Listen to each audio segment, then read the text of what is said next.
les loulous, c'est Lou. J'ai décidé aujourd'hui de vous présenter mon challenge 2017. Il s'agit en fait de petits challenges que je me suis fait pour moi-même de façon à me faire des objectifs de lecture et je me suis dit que ça pouvait être sympa de vous les partager si vous vouliez les faire avec moi aussi. Je vous explique donc en quoi ça consiste. Le but sera de choisir des livres qui répondront à un critère. Je vous ai choisi 24 livres pour que ça fasse à peu près 2 livres par mois. Mais évidemment, dans ces challenges, on fait ce qu'on veut, on peut tricher, on peut choisir un livre qui répondra à plusieurs challenges, on peut aussi zapper certains challenges, faites ce que vous voulez. Le but est juste de se fixer des objectifs de lecture. Je vous explique donc quels sont chacun de ces challenges, chacun des critères, et je vous dis les livres que j'ai choisi de lire, et ça peut peut-être vous donner des idées si jamais vous ne savez pas, mais évidemment que ce sont que des choix personnels, et n'hésitez pas à me dire vous lesquels livres vous allez choisir si vous voulez participer à ces challenges, peut-être que ça me fera aussi découvrir des livres que j'aurais envie de lire. Premier challenge, lire un livre qui fait partie d'une duologie. J'ai choisi pour ma part Alice au Pays des Merveilles de Lewis Carroll, dont le 2e tome est de l'autre côté du miroir, qui est certes un peu moins connu, mais comme de toute façon je voulais lire Alice au Pays des Merveilles, ça tombe très bien puisque c'est une duologie, je peux les inscrire dans le challenge. Deuxième challenge, lire un livre dont le titre est en anglais. J'ai choisi Shining de Stephen King. J'ai certes lu Dr. Sleep la suite, j'ai vu le film de Shining mais je n'ai jamais lu le livre. Je vais enfin pouvoir m'y mettre parce que j'ai extrêmement envie de le lire. En plus, j'adore Stephen King, donc ça tombe très très bien. Lire un livre dont je repousse la lecture depuis longtemps. J'ai choisi Van Gogh de Timothée de Fontbelle. C'est un livre qu'on m'a offert il y a super longtemps, et je crois que c'était ma mère parce qu'en fait j'avais adoré Toby Lowness, qui, si vous ne le connaissez pas, est un des meilleurs livres du monde. Vraiment, il est génial pour tous les âges, même si il est un peu plus jeunesse. Moi je me souviens, je l'ai lu quand j'étais petite, ma mère elle a kiffé alors qu'elle avait, je sais pas, 40 ans, plus, je sais plus. Mais bref, cet auteur est génial et j'ai entendu énormément de choses bien sur Van Gogh et je sais pas pourquoi. Je l'ai jamais lu. Je sais vraiment pas pourquoi, à chaque fois je me dis il faut que je le lise et je le fais pas. Donc peut-être que enfin je vais le lire avec ce challenge. Quatrième, lire un livre qui fait partie d'une dystopie. J'ai choisi Le Passeur de Lois Lowry, qui est un livre que j'ai reçu à Noël et qui est une parfaite dystopie qui ressemble un petit peu à Divergente mais qui a l'air un peu mieux. C'est un avis personnel mais j'ai pas aimé Divergente. Donc voilà. Cinquième, lire un livre dont le personnage principal est une femme.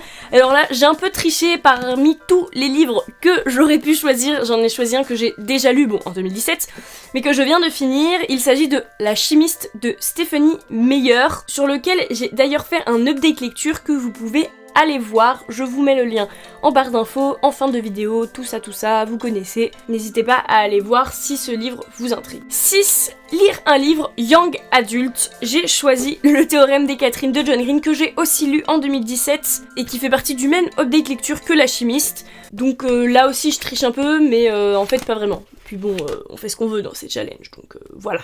7. Lire un livre dont l'auteur est de notre région. Alors j'ai choisi L'écume des jours de Boris Vian.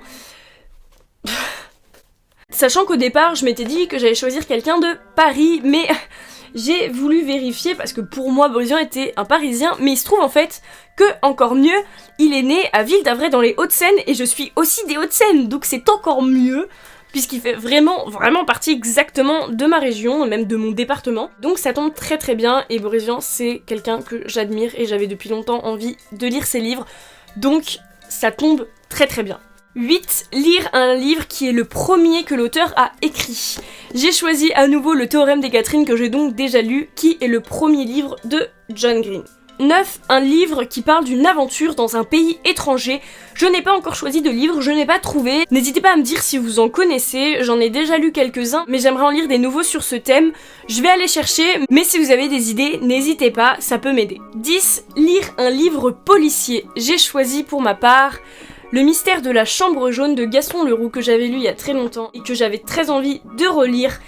Enfin, du coup, je l'inclus à ce challenge. C'est un livre génial. Si vous ne l'avez pas lu, mettez-le dans votre challenge. Il est top, de chez top, super intéressant, avec la construction de l'enquête vraiment complexe et ultra intrigante parce que je pense que la résolution de l'enquête est impossible à deviner de soi-même. Après, on ne sait jamais, mais voilà, vraiment, lisez-le. 11e challenge, un livre dont la couverture est rouge. J'ai choisi L'aîné de Christopher Paolini, qui est le 2e tome de la saga Eragon, que j'ai commencé il y a très longtemps, que tout le monde dans ma famille a lu, mais moi, j'ai pas lu les 2 tomes suivants, voire 3, et du coup, je vais enfin m'y mettre avec L'aîné qui est rouge. 12e challenge, un livre qui parle d'un trouble mental. J'ai choisi Le monde de Charlie de Stephen Chbosky, qui traite de la dépression. Évidemment, les troubles mentaux, il y en a beaucoup, donc des livres dessus, il y en a beaucoup, parce qu'en plus, c'est des choses sur lesquelles on a tendance à vouloir écrire, parce que ça peut être bien aussi d'informer les gens dessus. Moi, j'ai choisi la dépression parce que, en fait, j'avais envie de lire ce livre, et il y correspondait, donc je l'ai mis dans le challenge.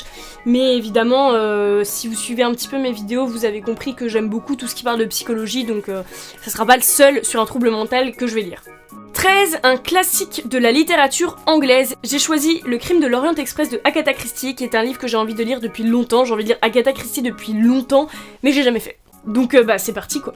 14e challenge, un livre avec des personnes âgées. J'ai choisi Mémé dans les orties de Aurélie Vallogne, qui est un livre que j'ai reçu à Noël, qui a l'air super et qui a des vieux dedans. Le personnage principal est un vieux, donc ça tombe très bien. 15e challenge, un livre dans lequel un des personnages est un docteur. J'ai choisi Sherlock Holmes, dans lequel il y a son acolyte, le docteur John Watson. Il est là en plus en VO, ça va être marrant, il va être marrant à lire, lui il va me prendre plus de temps que les autres je pense quand même, puisque c'est une compilation de plusieurs, peut-être que je lirai que le premier pour le challenge et les autres je les lirai plus tard, je ne sais pas. Mais du coup, voilà, et je pense que des livres avec des docteurs dedans, ça ne manque pas. 16e challenge, un livre avec des loups-garous. Je n'ai pas encore choisi parce que pour moi, un livre avec des loups-garous, j'ai pas envie que ça tourne en mode Twilight ado, même si j'ai adoré Twilight. Personnellement, pour ce challenge, j'ai pas envie de le relire et j'ai envie de trouver peut-être quelque chose d'un peu plus adulte, si possible. Si vous avez des idées, n'hésitez pas. De toute façon, je chercherai quand même de mon côté, mais pour l'instant, je n'ai pas encore choisi. 17e challenge, un livre, pas un manga, qui se passe en Asie. J'ai choisi Le lecteur de cadavres de Antonio Garrido, qui est un livre qui de toute façon était dans ma palle, donc ça tombe très très bien et qui a l'air passionnant, mais que j'ai pas encore lu, donc il tombe très bien pour ce challenge. 18e, un livre qui se passe dans un hôpital psychiatrique. J'ai choisi Paranoia de Melissa Belving, dont j'ai entendu parler sur plusieurs chaînes YouTube, qui a l'air vraiment bien, même si bon, les avis sont un petit peu partagés parfois. Mais voilà, j'avais envie de le lire, il a l'air assez troublant, intriguant, etc. Donc je l'inclus dans ce challenge pour moi. 19e, un roman de Stephen King. J'ai choisi Les yeux du dragon de Stephen King, que j'ai acheté au salon du livre de Montreuil, qui a l'air top. Mais donc je n'ai pas entendu encore de critiques. Évidemment que j'allais mettre dans ce challenge Stephen King, mais la prochaine fois que je ferai un challenge, je mettrai d'autres auteurs parce que sinon c'est pas drôle si je mets tout le temps le même. 21e, un livre dont l'auteur a le même prénom que quelqu'un de votre famille. Je n'ai pas encore choisi, je vais essayer un peu de peut-être choisir un auteur qui a un nom un peu particulier, parce qu'en fait il y a plusieurs personnes dans ma famille qui ont des noms un peu moins banal que par exemple mon frère Pierre. Je me suis dit que ça pourrait être plus drôle de trouver vraiment quelqu'un qui aurait un prénom particulier, notamment le prénom de ma mère est vraiment très très unique. Celui de ma sœur aussi, mais il sonne russe, donc c'est vraiment possible que là il y en ait un peu plus en fait dans les romans russes. Mais celui de ma mère, Claire-Lise, je ne sais pas s'il y a beaucoup d'auteurs qui s'appellent comme ça, donc je suis curieuse de voir si j'en trouverai un. 22, un livre dont un des personnages principaux a le nom de quelqu'un de votre famille. Même raisonnement pour moi, je vais essayer de trouver un livre dans lequel les personnages ont des prénoms un peu plus particuliers, donc peut-être ma mère, ma soeur, je ne sais pas. Et je trouve ça vraiment chouette parce que du coup, ça fait vraiment découvrir un livre qui là est vachement plus précis quand même que par exemple une dystopie ou quelque chose comme ça. Donc c'est des petits challenges que j'avais vraiment envie de mettre parce que je trouve que du coup on est encore plus à la recherche du coup des livres et c'est vraiment chouette. 23e, lire le prix Goncourt de notre année de naissance, pour ma part 1997. Il s'agit de La Bataille de Patrick Rambaud. Je ne sais pas du tout de quoi ça parle. Je n'en ai jamais entendu parler, mais bon, c'est un prix Goncourt et au moins ça répond au challenge. J'ai trouvé que ça pouvait être chouette du coup, parce que là c'est vraiment précis, on sait exactement un livre, on n'a pas à choisir. Et je me suis dit que ça pouvait être sympa, donc je l'ai mis dans le challenge et j'ai hâte de découvrir ce prix Goncourt de l'année 1997. 24e et dernier challenge, j'ai choisi un livre sur lequel on voit un astre sur la couverture. Ça peut être la lune, ça peut être le soleil, ça peut être des étoiles en général. la galaxie, on va dire que ça compte, des trucs comme ça un petit peu astro, je sais pas si ça se dit, le ciel, tout ça. J'ai pas encore choisi, parce que j'ai pas encore trouvé, mais je vais un petit peu faire mes recherches. Si vous savez, n'hésitez pas à me le conseiller.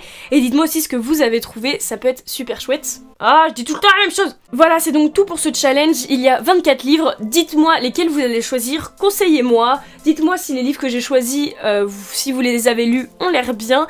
Quant à moi, je vous laisse là-dessus et je vous retrouve bientôt dans une prochaine vidéo. Bye!